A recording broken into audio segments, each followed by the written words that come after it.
like Choco Dips with speculoos. Crunchy Choco Dip. It's the top. Sarap na Cornetto. Pili na! Ang pulso ng balita at serbisyo, hindi natutulog. Umabot na sa halos 9 na oras ang tensyon sa hostage-taking ng isang tourist bus sa Quirino Grand Stand sa lungsod ng Maynila. Alas 4 ng hapon nang umalingaw ang mga unang putok ng baril na tila nagmula sa direksyon ng Manila Peninsula. Dito sa aking likuran, malinaw na makikita na itim ang usok na lumalabas sa chimney.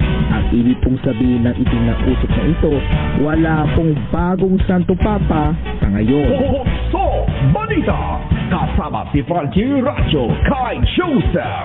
Gising na gising tuwing alas 12 ng hating gabi sa DZFR.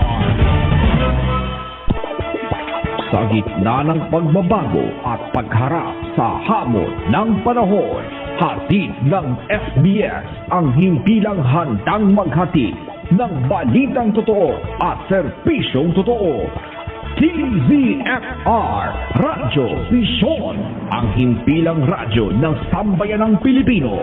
Hatid ang balita, public service, talakayan at aksyon ng radyo. Nasa telebisyon nyo na. Simula sa Lunes na, mga Kapinoy. DZFR Frontier Radio 1098 at DZFR Radyo Vision. Una sa balita, una sa serbisyo. News Frontier sa DZFR Frontier Radio 98.